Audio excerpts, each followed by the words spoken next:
All right, let's pull back the curtain on something pretty incredible. We're going to talk about a battle, an unseen war that's happening inside your body every single second of every day. It's this tiny, microscopic conflict with huge implications for our health. And today we're going to figure it all out. No, really, just think about that for a second. What if, right now, as you're sitting there, there's a constant clash, a battle between tiny troublemakers and your body's defenders going on inside your cells? Well, spoiler alert, there is. And understanding this little war is the absolute key to understanding a big concept you've probably heard of called oxidative stress. You know, every good story needs a villain, right?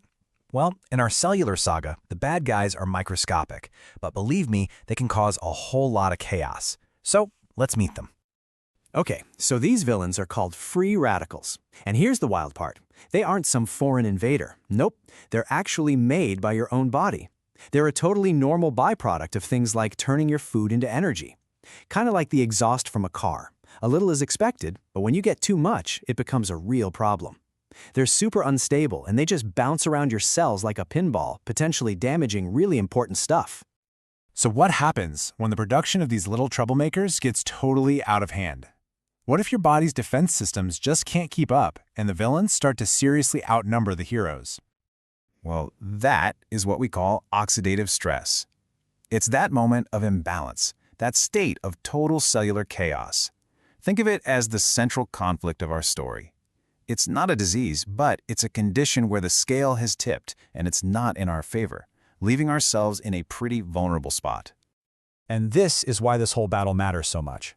When that state of oxidative stress just keeps going and going over time, scientists have started to look at its potential links to some really big parts of our health. We're talking about things like brain health and how our nerves work as we get older, the health of our heart and all those blood vessels, and even how well our body manages blood sugar. It's a big deal. But, okay, don't worry, it's not all doom and gloom. Your body is not defenseless, not even close. It has this incredibly smart, built-in defense force. Let's call them the cellular cleanup crew. These are the absolute heroes of our story. And this cleanup crew, they work like a perfectly coordinated special ops team. Think of it like a three-part plan. First up, you've got an enzyme called SOD. It's the first responder on the scene, grabbing the most dangerous troublemakers right away. Then, an enzyme called CAT steps in as the neutralizer, turning them into, get this, harmless water and oxygen. How cool is that? And finally, the specialist, GPeaks, comes in to handle any of the troublemakers that are left. It is an amazing, amazing system. So a great team needs a great leader, right? You need someone who spots the danger and tells the crew, okay guys, it's go time. So who's the commander calling all the shots for this whole operation? Meet NRF2. I want you to think of NRF2 as the 5-star general of your cellular army. It's a special protein that acts like a master switch for your defenses. It's always on patrol, always sensing what's going on inside your cells. And when it detects that there are too many troublemakers, that state of oxidative stress, it absolutely springs into action. So the process is actually pretty simple when you break it down. NRF2 detects a threat. It flips its switch to on. And that single action sends a direct message to your body to start making more of its own antioxidant defenses. More SOD, more CAT, more GPX. Basically, the general assembles the cleanup crew and tells them to get to work.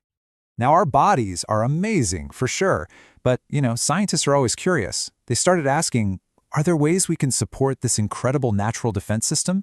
Can we maybe call in some backup to help out our general, NRF2?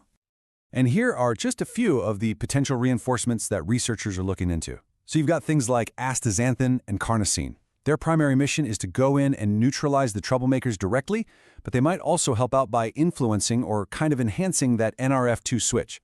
And then there's something like Resveratrol, which is a real multitasker. Research suggests it can help activate the NRF2 pathway directly, basically telling the general to call on the troops. Phew.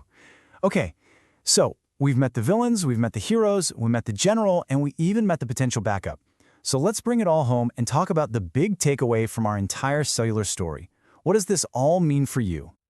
So here's the bottom line. This battle between troublemakers and defenses, it's always happening. But the good news is your body has a powerful, built-in cleanup crew to handle it. That amazing crew is commanded by a brilliant general called NRF2. And science is getting really curious about how certain compounds might be able to act as backup for this whole system. Just understanding this balance is a huge first step. Okay, now this next part is incredibly important, so please listen closely. Everything we've talked about today is for educational purposes only. This is not medical advice, and it is not intended to diagnose, treat, cure, or prevent any disease whatsoever. And building on that, please always talk to a qualified healthcare professional before you even think about adding any new supplement to your routine. They're the only ones who can help you figure out what's actually right for your unique health situation. So we'll leave you with a question to chew on. Knowing that your body has this amazing built-in defense system, this cleanup crew, what are the best ways that you can support it every single day with your choices? It's a pretty powerful thought to end on. Thanks for tuning in.